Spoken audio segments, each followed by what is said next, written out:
আসসালামু আলাইকুম। আমি নেত্রকোনার কন্যা। আজকে আপনারা জানাইম যে আমি যেন দাঁড়ায় রয়েছি এই জায়গাটা সাইড কিনার দিয়ে কোন এলাকা আছে, কোন জায়গার আছে মনোরঞ্জনের আশেপাশে দিয়ে এলাকাটির নাম লিখুম শুনে অবশ্যই আশা করি ভালো লাগবো।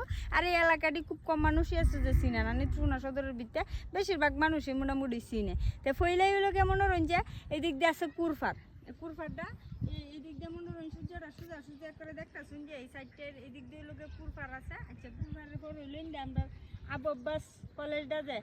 আবব্বাস কলেজটা কিন্তু খুব কাছে বোঝা যায়, স্পষ্ট বোঝা যায়, দেখতে ভবন সুন্দর দেখা যায় আবব্বাস কলেজের। আচ্ছা, পরে আবব্বাস কলেজটার ঠিক এই পাশে দিয়ে আছে হলো বন্যাফাড়ার পরে এদিক দিয়ে আছে মনে করুন যে সাতবুড়ি কান্দাটা এদিক দিয়ে যাওয়া যায়। মনোরঞ্জন ব্রিজ আছে একটা ছোটো সুন্দর করছে, তো এদিক দিয়ে যাওয়া যায়।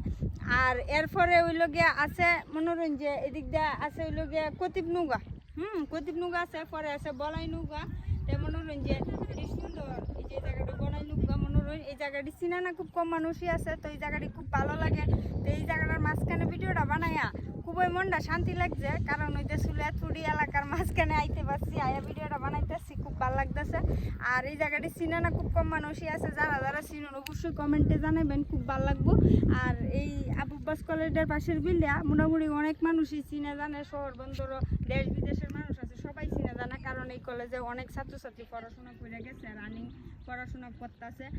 সব কিছু মিলে এই জায়গাটা আসলেই খুব একটা সুন্দর একটা পরিবেশে আছে, সবাই খুব পছন্দ করে জায়গাটারে। তো আপনারা সবার কাছে একটা অনুরোধ রইল, একটু ভালোবাসা দিবেন, বেশি না দিন, সবাই একটু ভালোবাসা দিয়া আপনারা একটু মনোরঞ্জন ভালো কিছু করার সুযোগ করে দিবেন। আর আসমানের সৌন্দর্যটা তো দেখছুন, এরকম সুন্দর মুহূর্ত আজকে যে এত সুন্দর রূপ দেখা যাবে আকাশের মধ্যে, আসমানটা করে আবব্বাস কলেজের মেয়েদের বিল্ডার খুব সুন্দর লাগতেছে। তো আজকের ভিডিওটা এই লাগাতে অবশ্যই কমেন্টে জানাবেন কেমন লাগছে ভিডিওটা।